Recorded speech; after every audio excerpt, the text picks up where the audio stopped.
ini juga teman-teman setelah saya sharing ya, teman-teman juga akan mendapatkan ilmu lagi baru ya. Ada teman saya juga akan sharing. Jadi saya kenal dengan beliau ini di Mei 2014. Jadi saya ini termasuk rekrutan awal saya, kurang lebih di angka 1 sampai ke 5 orang prospekan saya, dan beliau ini langsung join di 1 juta waktu itu ya, ikut premi yang 1 juta. Saya kenal beliau waktu itu cuman pada saat bagi-bagi brosur di salah satu mall, Bapak Ibu ya. Jadi saya waktu itu ada launching buku, saya datang itu di sebuah mall, ya begitu saya tukeran kontak BB sama dia. Ya, saya tukeran kontak BB, di kontak BB itu saya pasang posting-posting tentang CAR, saya beriklan di BB, di BlackBerry Messenger. Ya, saya beriklan, lagi garap project by Salim Group, bla bla bla bla bla bla, dan gitu kan. Dia tanya, bro, ini bisnis apa? Jadi yang baru pertama kali ketemu, yang setelah beberapa hari ketemu itu, beliau tanya, bro, ini bisnis apa? Aku ajak ketemu gitu, dan nggak pakai lama ya, langsung ketemuan di salah satu mall lagi ya, dan dia langsung join, Bapak Ibu ya. Jadi pada saat saya presentasi kurang lebih 20 menit 30 menit dan nggak pakai lama langsung transfer, join langsung 1 juta.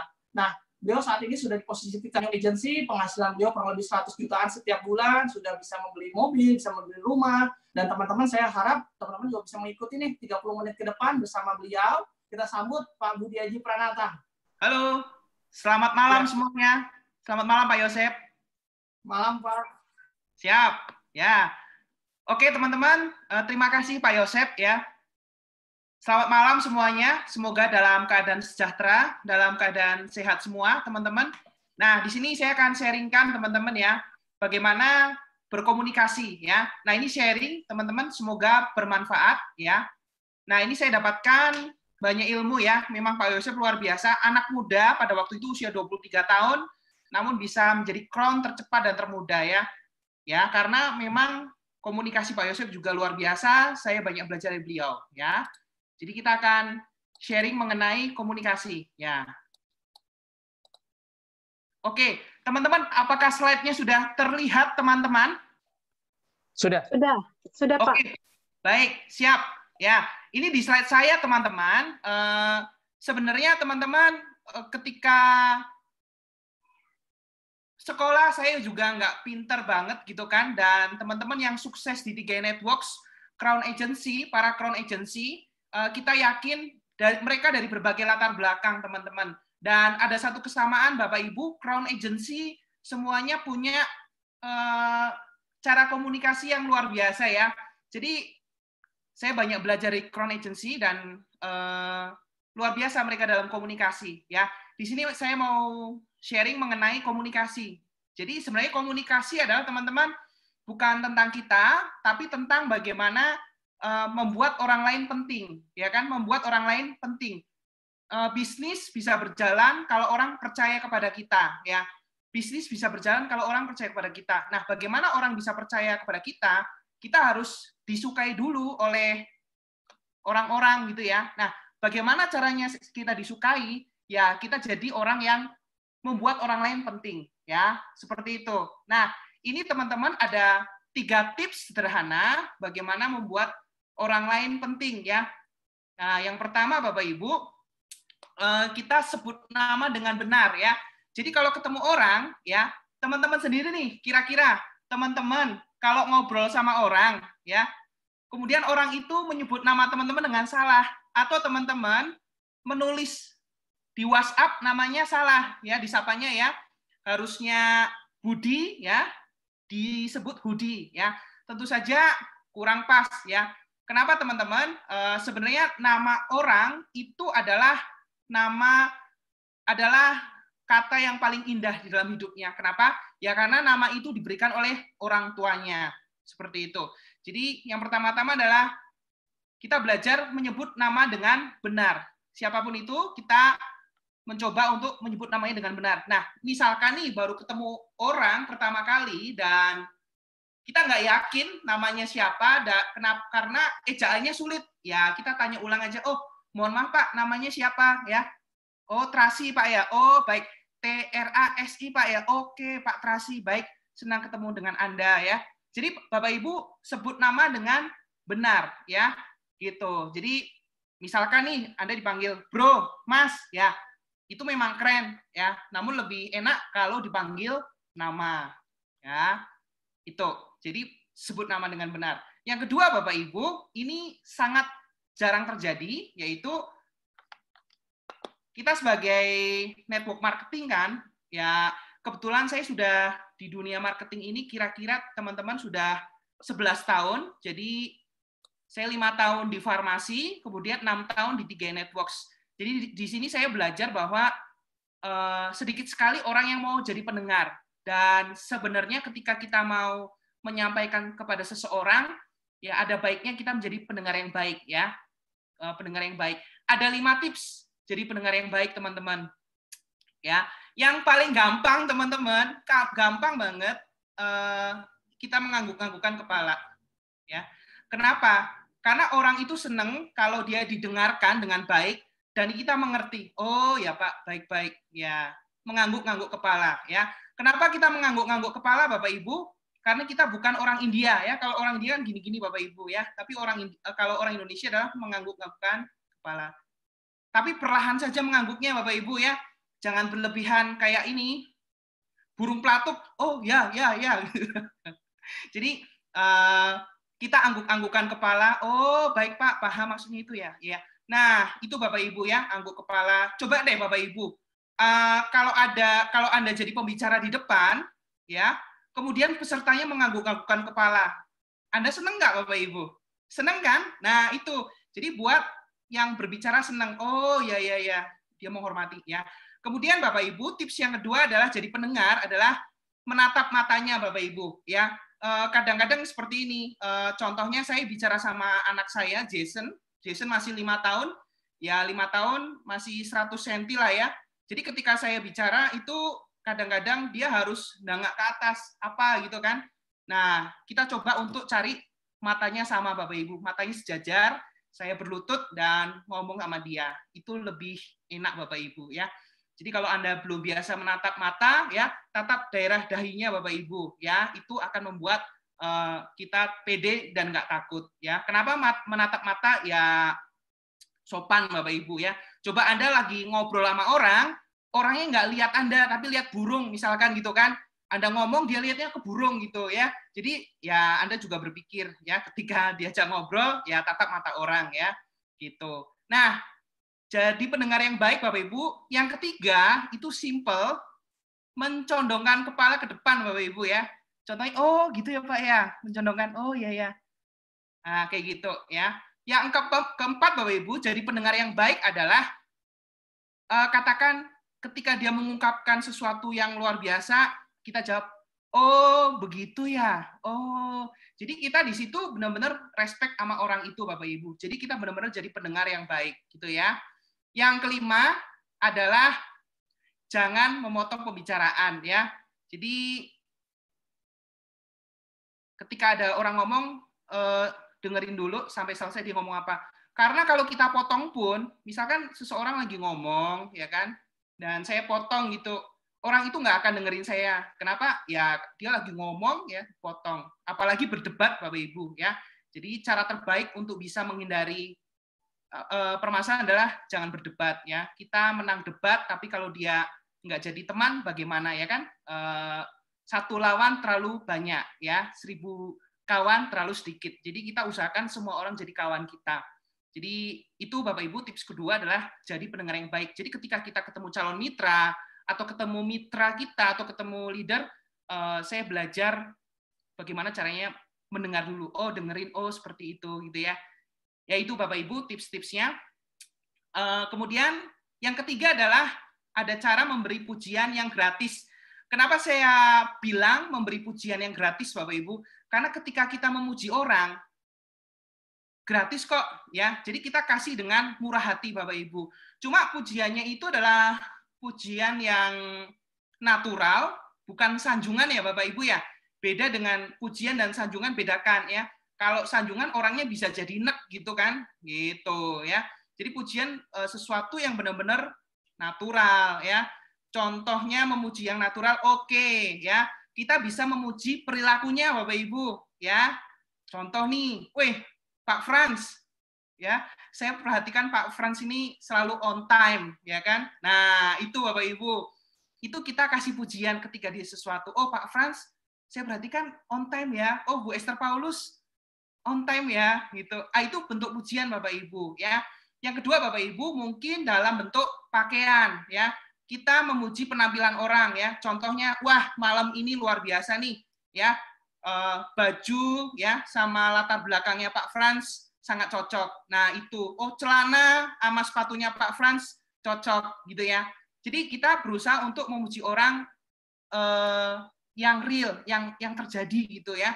Kalau orangnya belum mandi ya, bau ya, terus kita puji, wah kamu wangi banget. Oh jangan Bapak Ibu, itu fitnah Bapak Ibu ya. Kayak gitu. Jadi apa adanya kita puji ya. Dan contoh nih, kita juga bisa puji kepemilikannya Bapak Ibu. Contohnya begini, saya masuk ke suatu rumah, saya masuk ke suatu kantor, tapi kalau kita corona nggak bisa masuk-masuk ya. Misalkan saya di suatu rumah, saya duduk, dekorasinya bagus ya, ya kita boleh, wow luar biasa ya, dekorasinya keren gitu kan, kamu kreatif. Nah itu Bapak Ibu. Jadi kita benar-benar memuji secara natural. Ya dimulai dari memuji anggota keluarga dulu mungkin ya. Kenapa kita latihan untuk melihat sisi positif, Bapak Ibu? Ya, Pak, ini orang nggak ada yang dipuji sama sekali, ya kan? Kita cari yang positif. Oh iya ya, nggak apa-apa. Setidaknya dia ini apa? Bergerak, bernafas. Jadi berikan sesuatu yang benar-benar real gitu ya, sesuatu yang positif. Nah itu Bapak Ibu, bagaimana cara membuat orang lain penting ya? Kenapa? Ya karena itu sedikit sekali orang yang pengen jadi pendengar Bapak Ibu. Semuanya pengen didengar ya. Jadi Bapak Ibu banyak pengalaman seperti itu. Semua orang pengen didengar, tapi jarang yang ingin mendengar. Ya ingat kita punya 2 telinga dan kita punya 1 mulut. Ya kalau kita banyak mendengar, kita akan banyak teman. Kenapa? Karena banyak orang perlu didengarkan Bapak Ibu. Ya dia senang kalau didengerin. Ya meskipun topiknya nggak menarik, bosen gitu ya, ya kadang-kadang kita sabar aja Bapak Ibu, ya kan, sabar dulu dalam mendengar. Kan kata Pak Kwansen ini, sabar mengalahkan orang pinter Bapak Ibu. Bener nggak? Ya seperti itu ya. Jadi ketika topiknya kurang bagus atau apa, ya kita dengerin aja dulu ya. Seperti itu ya. Jadi teman-teman, itu kemudian ada tips yang kemudian adalah ini Bapak Ibu, yang saya belajar dari teman-teman. Ada kata-kata plus visual dan voice. Artinya apa? Kata-katanya memang bagus, susunan kata-kata memang bagus, tapi lebih penting lagi adalah visual kita dan voice. Seperti iklan di TV lah, semuanya kan pakai gambar Bapak Ibu, supaya menarik kayak gitu. Contoh nih, ada kalimat produk 3A bagus, dan sudah ada 1 juta nasabah. Ya. Cara kita menyampaikan satu kalimat itu bisa beda satu orang dengan yang lain. Satu kalimat kalau dibawakan dengan intonasi yang berbeda, hasilnya berbeda gitu. Jadi saya ingat saya punya teman Bapak Ibu, teman itu kalau dia jago banget ya, ketika dia menawarkan sesuatu, dia begini nawarinya. Dia nggak pakai banyak ngomong. Gila Bud, ini mie paling enak di dunia menurutku. Ini mie yang ini mie enak banget deh ya. Saya penasaran Bapak Ibu, saya cobain. Ternyata rasanya biasa aja ya. Cuma kenapa saya bisa yakin? Karena dia ngomongnya itu meyakinkan banget. Ya sama Bapak Ibu, produk 3A bagus. Tapi kita kalau ngomongnya, Pak, ya produk kita bagus sih. Ada 1 juta orang. Ya itu banyak. Nah, itu kurang menarik Bapak Ibu. Tapi kalau ngomong, wow, ini bagus, sudah ada 1 juta orang nasabah ikut loh, ya. Jadi ekspresi banget gitu, visual dan voice-nya dapat gitu Bapak Ibu ya. Jadi itu. Jadi selain kata-kata penting juga visual kita, bagaimana menampilkan sesuatu, terus intonasi kita penting banget ya, dan penuh antusias gitu. Terus yang lain Bapak Ibu, hal yang paling penting adalah ya kita perlu juga menyapa mitra-mitra ya. Kadang-kadang terlalu banyak yang disponsorin Pak. Saya nggak tahu Bapak Ibu Anda sponsorin berapa. Mungkin ada yang 1, ada yang 2, ada yang 3, ada yang 5, ada yang 10, ada yang 20, ada yang 50. Namun luangkan waktu Bapak Ibu untuk bisa menyapa mereka. Hai, apa kabar ya, dengan kata-kata yang sangat singkat aja, ya buka komunikasi dengan mereka. Begitu Bapak Ibu ya. Nah, kemudian ini Bapak Ibu, kalau sekarang kan ngetren tuh kita pakai WhatsApp ya. Jadi istri saya itu orangnya ekspresif dan saya kadang-kadang kalau WhatsApp itu terima WhatsApp kan? Ya, oke. Jawab oke. Ya, tidak. Oke, ya, tidak. Nah, saya belajar dari istri saya Bapak Ibu. Coba deh kamu kalau ngejawab WhatsApp dikasih icon smile, ya, super kayak gitu. Jadi ekspresinya lebih kelihatan Bapak Ibu, lebih hidup kayak gitu ya. Karena kita nggak akan pernah tahu orang-orang yang kita ajak bicara itu ekspresi mukanya seperti apa kayak gitu. Ada yang ekspresi mukanya kita nggak ngerti. Kadang-kadang kalau kita WhatsApp salah ya, itu bisa berantem loh Bapak Ibu. Ya akhir-akhir ini contoh deh di grup WhatsApp saya kan banyak banget ya. Ya kalau sampai ada salah forward ya, gambarnya itulah ya tidak ada berhubungan dengan 3i dan gambarnya kurang pantas gitu. Nah, itu bisa menyebabkan satu grup itu jadi pecah gitu Bapak Ibu ya. Jadi hati-hati seperti di WhatsApp ya. Saya belajar juga dari Pak Yosep Setiawan kalau kirim WhatsApp selalu dengan emoticon ya, kayak gitu. Jadi kita ada ekspresinya juga seperti itu. Nah, gitu. Jadi ekspresi itu sangat berbicara. Kadang-kadang begini Bapak Ibu, ketika saya jalan sama istri, ya kan, kita udah saling tahu, ya. Kalau jalan udah terlalu lama, ya istri saya toel gitu kan, tandanya pulang. Nggak usah ngomong loh, pakai tanda aja, pakai gestur, pakai gerak tubuh aja udah tahu. Ya, contohnya seperti itu ya. Dan kita tahu betapa pentingnya visual contoh nih. Teman-teman pernah lihat nggak film Mr. Bean ya? Film Mr. Bean itu ada kata-katanya nggak? Nggak ada kan? Mr. Bean nggak ngomong apapun, tapi filmnya bisa sejam loh. Dan kita ketawa. Kenapa Bapak Ibu? Itu nggak pakai kata-kata, namun pakai visual, gerakan. Jadi ketika kita komunikasi, ya gerakan kita harus mewakili. Seperti itu. Ya. Jadi ada yang bilang begini, teman-teman mungkin pernah bertengkar ya sama pasangan ya. Kalau belum punya pasangan, saya doakan segera punya pasangan. Tapi kalau teman-teman punya pasangan, pasti namanya pernah bertengkar ya. Harus teriak-teriak ya kan. Jarak setengah meter teriak-teriak ya. Kamu kenapa? Kamu salah ya. Katanya sih Bapak Ibu itu kenapa? Karena hatinya jauh Bapak Ibu. Jadi harus teriak-teriak. Nah itu contoh salah satu juga visual ya kan. Jadi tapi kalau orang saling jatuh cinta, itu nggak pernah teriak-teriak Bapak Ibu. Meskipun jaraknya 100 meter, mereka cuma pakai simbol I love you ya. 100 meter tuh, yang sana oh iya. Jadi ngerti paham Bapak Ibu ya. Gitu. Jadi di 3i Networks ini ya seperti itu. Emoticon penting banget di WhatsApp ya. Dan jadilah orang yang menyenangkan ya. Komentar yang menyenangkan, komentar yang positif ya. Maka hidup akan lebih menyenangkan seperti itu. Memang ada orang-orang yang diajak bicara apapun Bapak Ibu, dia akan selalu ngajak debat dan diputar terus gitu Bapak Ibu. Oh begini, oh enggak, saya begini. Nah udah nggak apa-apa, kita tetap menyenangkan aja ya. Jangan pernah berubah karena orang lain gaya komunikasinya memang seperti itu. Mungkin di keluarganya dia memang keras gitu Bapak Ibu ya. Tetaplah menyenangkan ya dan dapat dipercaya. Nah, terus di sosmed Bapak Ibu, komunikasi di sosmed itu penting ya. Coba Bapak Ibu cek sosmed para kron ya, para leader-leader gitu, itu positif semua ya, kayak gitu. Hati-hati dengan yang di sosmed. Contoh nih, tiba-tiba ada seseorang update di sosmed. Update-nya begini, terjadi lagi. Wah, di-upload di Facebook. Itu Bapak Ibu semua temennya dia bingung. Ini kenapa? Terjadi apa ya kan? Jadi terjadi lagi titik, terjadi lagi titik. Oh, gitu ya. Itu komunikasi. Jadi tanda tanya besar. Calon mitra pun akan jadi tanda tanya besar dan banyak mitra pun bingung kok seperti ini gitu kan. Kenapa leader saya atau segala macam ya. Atau dia update status ya.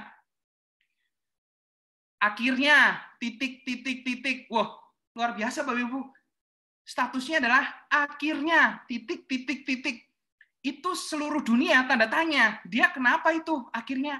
gitu kan? Atau dia ada update status gini, memang dia tidak mengerti diriku, titik. Semua orang jadi tahu Bapak Ibu, bener nggak? Jadi bingung, ini siapa ini yang apakah saya ya kan? Nah kayak gitu. Dan kadangkala kita juga di sosmed ya, kita pasang quote untuk menyindir orang, kemudian, nah itu tidak sehat Bapak Ibu. Komunikasi yang sehat gitu kan. Jadi ketika kita ya kalau mau sampaikan berdua aja sama orangnya ya, tidak perlu di sosmed kita untuk menyindir segala macam. Jadinya malah tidak sehat ya. Kalau saya belajar juga dari Pak Kwancen ya, dia banyak inspirasi gitu kan. Ya kalau ada dua selesaikan berdua aja gitu, jangan sampai terlalu banyak gitu. Oke. Jadi ini Bapak Ibu tipsnya adalah 3T, itu ada 3, timing, tempat, dan teknik dalam berkomunikasi. Timing artinya apa? Kita perlu waktu yang tepat juga untuk menyampaikan sesuatu, ya kan? Sesuatu pesannya benar, tetapi waktunya tidak tepat, orangnya akan resisten juga, akan menolak. Contohnya adalah ya ketika kita presentasi, tapi orangnya belum siap.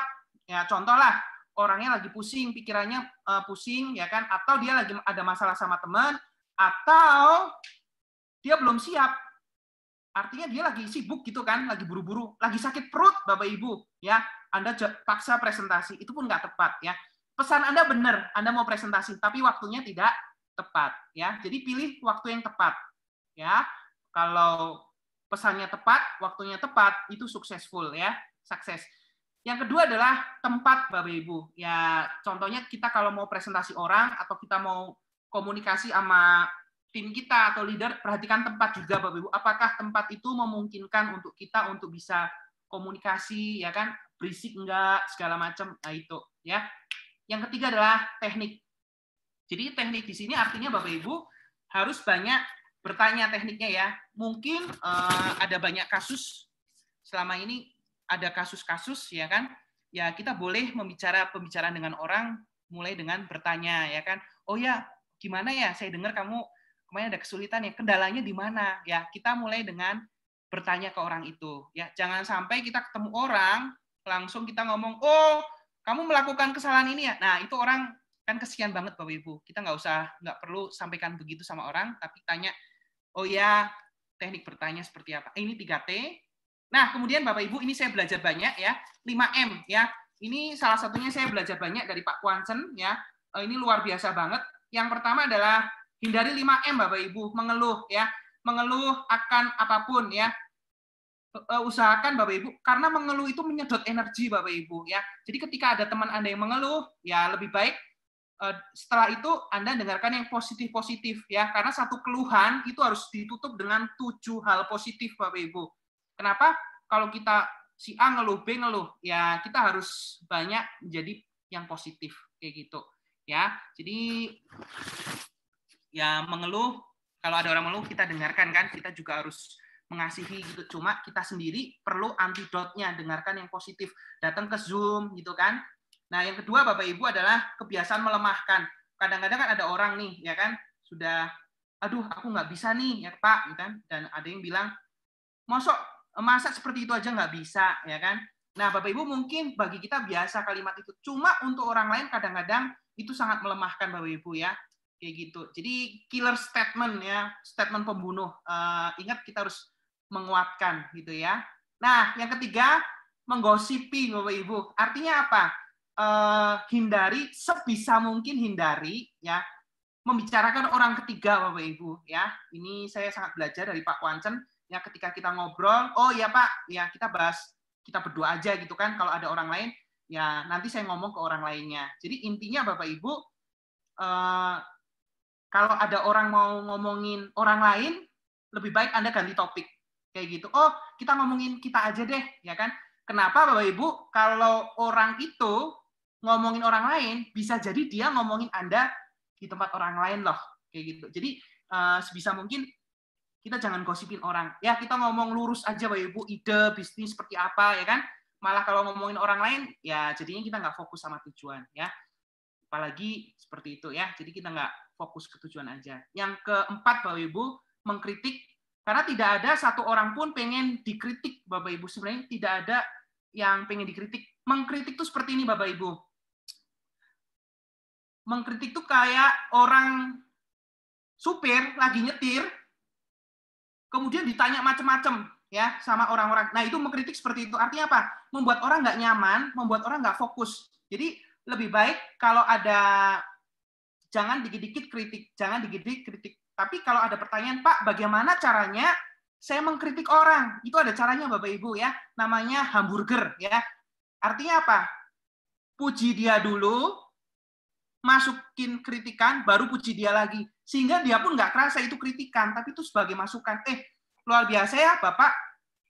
Presentasinya, suaranya jelas banget, Pak. Ya kan? Keren banget, Pak, presentasi Bapak. Presentasi 3E Bapak keren, dan Bapak kalau jumlahnya ditingkatkan, saya percaya lebih keren. Dan ngomong-ngomong sih teman-teman Bapak, memang Bapak top banget. Nah, itu kan nggak kelihatan Bapak Ibu. Sebenarnya kasih pesennya apa? Kamu presentasi lebih banyak lagi.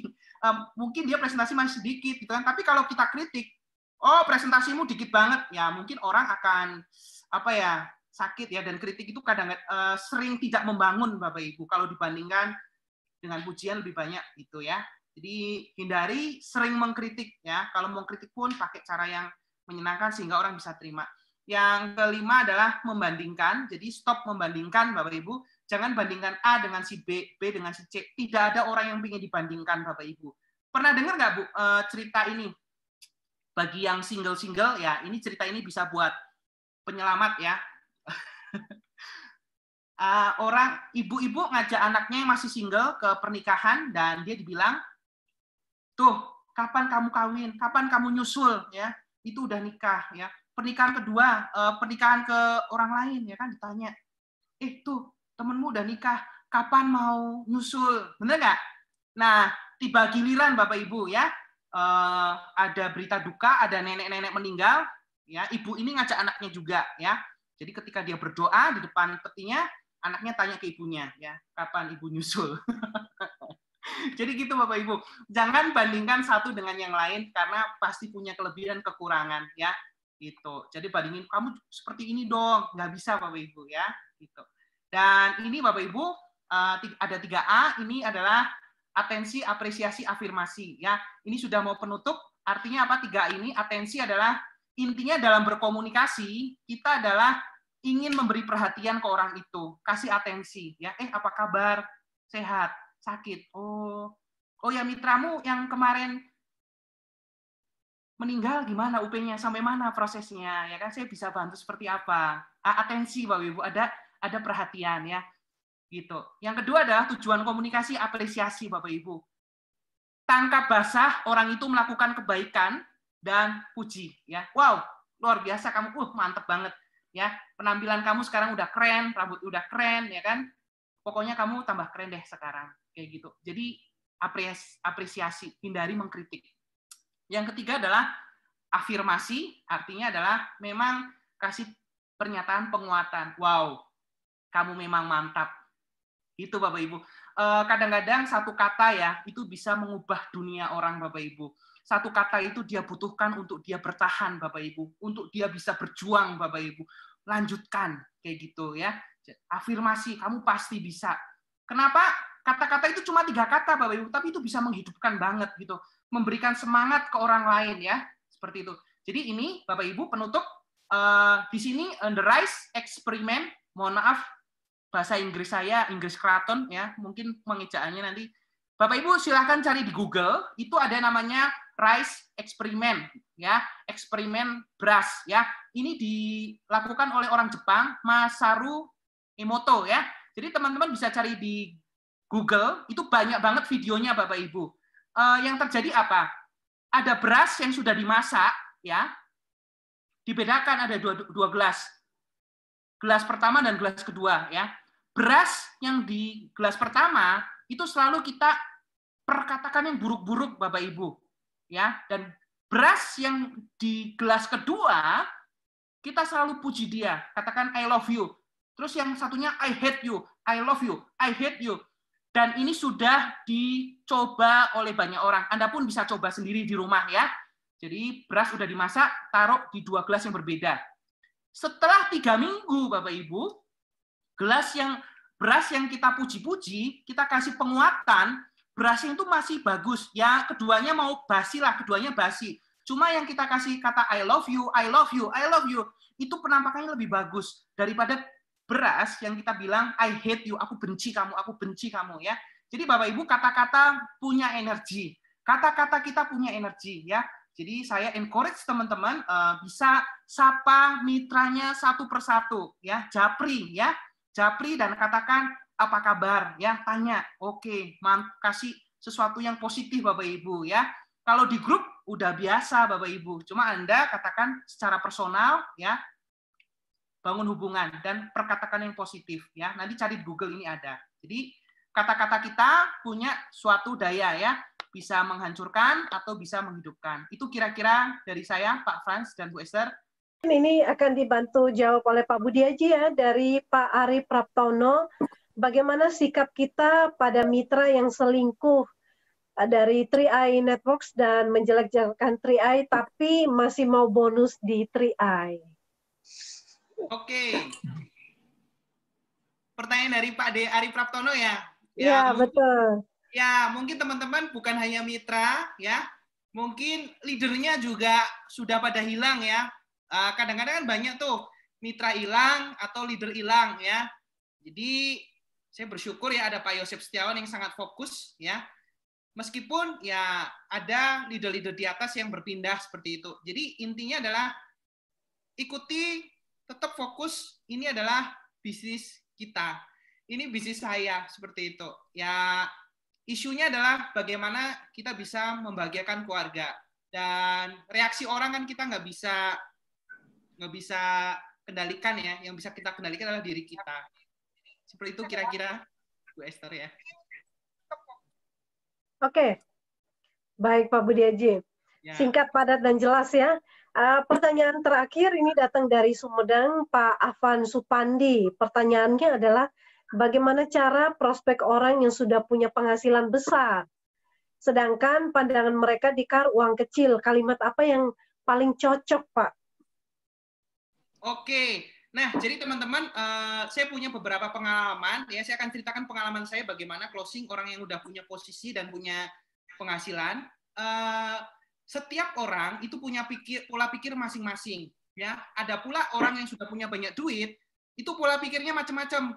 Meskipun dia sudah punya duit, ada juga orang yang dua macam nih. Yang pertama adalah orang yang saya udah cukup ya kan, saya nggak mau yang lain-lain. Nah, seperti itu. Yang kedua adalah ada orang-orang yang pola pikirnya wow, dia selalu bertumbuh. Bagaimana caranya ya saya dapat bisa tambah penghasilan lagi. Nah, itu di lapangan memang ada dua. Meskipun mereka udah berhasil, ada yang tidak mau, ada yang masih mau. Ya, cara kita terbaik supaya kita nggak stres gitu kan. Kita kan sebenarnya kalau pengen closing orang yang sudah berpenghasilan besar, ya, cuma dia nggak mau, ya kita sampaikan aja bahwa kita kasih testimoni orang-orang yang dengan latar belakang sama, ya. Contohnya adalah, oh begitu ya, misalkan nih direktur sibuk banget atau seperti apa, tapi dia melihat 3i masih kecil gitu kan. Oh baik Pak, Pak Steve, saya tahu, ya, saya mengerti posisi Bapak sebagai direktur sangat tinggi, ya, gajinya sudah sangat mapan gitu ya, dan waktunya sangat terbatas Pak. Sampai pada akhirnya Pak, saya pergi ke pertemuan dan saya melihat, nah ini saya ketemu orang yang mirip Pak Steve ya. Penghasilan udah gede, waktunya nggak banyak, cuma kenapa dia bisa sukses di sini? Kayak gitu. Mungkin itu salah satu pendekatan feel, fail, found. Artinya apa? Kita juga ikut merasakan posisi dia, ya kan? Karena apapun yang dikatakan oleh mitra itu benar. Mungkin dia menganggap bisnis 3i kecil gitu kan. Jadi kita mengikut, oh ya Pak, baik Pak, saya paham posisi Bapak udah tinggi, udah gede gitu kan. Itu feel. Kemudian feel, fail, kemudian oh ya, saya ketemu orang yang latar belakangnya sama loh Pak, kayak gitu. Jadi ya seperti itu, hindari perdebatan tapi kita ikut iramanya. Kira-kira kayak gitu. Jadi feel, fail, found. Oke, saya mengerti dan oh akhirnya saya nemuin orang yang sama dengan Bapak ya, gitu. Kira-kira begitu Bu Esther. Cuma kalau dia harus join atau enggak ya kan keputusan dia. Namun mungkin ada banyak percakapan yang harus kita kembangkan. Percakapan itu harus membuat persamaan gitu loh. Contoh nih, baru kenal, sebanyak mungkin kita cari persamaan ya. Jangan hindarin yang menyebabkan perdebatan. Contoh, kita belum tahu langsung ngomongin politik. Kita kan nggak tahu dia orang mana, ya kan? Gitu. Ngomongin politik, ngomongin sara, itu membuat perbedaan. Tapi kalau kita banyak ngobrol, cari persamaan, nah kita akan mendapatkan ya gitu. Contoh nih, contoh yang paling simpel, contoh ngobrol sama orang, Pak, setuju Pak ya bahwa kita harus punya banyak waktu sama keluarga. Nah, mesti dia akan jawab, oh iya Pak, setuju ya. Jadi kita cari persetujuan yang banyak. Jadi kalau kita mau ngadepin orang, ya ajukan pertanyaan di mana dia jawabnya ya. Di situ kita akan merasa sama. Kenapa? Karena orang akan merasa nyaman dengan persamaan. Contoh nih, contoh mungkin teman-teman yang mendengar ada yang dari TKI, TKW, betul nggak? Ada yang TKI, TKW, akan merasa nyaman.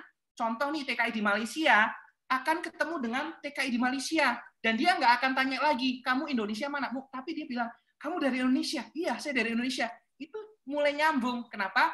Karena mencari persamaan.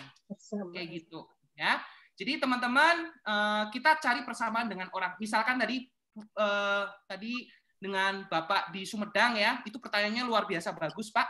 Dan ya seperti itu. Bagaimana dia nganggap uang receh? Ya kita pelajari sudut pandangnya dia. Oh saya mengerti sudut pandang Bapak seperti itu ya. Gitu. Teman saya juga ada gitu kan. Gitu. Ikut merasakan. Ya. Kira-kira baik, begitu. Terima kasih Pak Budi Haji, dan ini keren banget ya teman-teman ya, kita bisa belajar banyak ya, banyak hal-hal yang selama ini kita tidak bisa dapatkan ya di luaran sana, tapi beruntung kita punya leader-leader yang begitu care sama kita sehingga kita bisa belajar, apalagi dari seorang Titanium dan seorang Crown Agency di saat ini. Nah, mungkin kita akan karena batasan waktu yang terbatas, kita akan sudahi Pak Budi Haji dan Pak Yosep juga Pak Frans ya. Tapi sebelum kita berakhir, mungkin kami ingin memberikan kesempatan untuk memberikan closing statement dari Pak Budi Haji. Silakan Pak Budi Haji. Siap, oke. Kita sangat apresiasi dengan Zoom, ya kan, tim Zoom yang selalu setia menemani kita setiap hari, ya. Jadi seluruh kita dari Nusantara maupun dari mana-mana kita bisa mendapatkan ilmu, ya. Kita apresiasi sekali, ya. Semoga kru Zoom semuanya sehat dan semuanya bisa selalu support, ya. Nah, teman-teman di sini tujuan kita satu, yaitu adalah dipastikan, ya, kata-kata kita bisa menghancurkan orang atau membangun orang. Jadi kita sampaikan kita pasti kron, ya kita pasti kron. Katakan itu Bapak Ibu dan katakan ke mitra-mitra. Katakan sesuatu yang positif, sesuatu yang membangun. Kita pasti kron, ya asal kita tidak menyerah. Begitu kira-kira Bu Esther.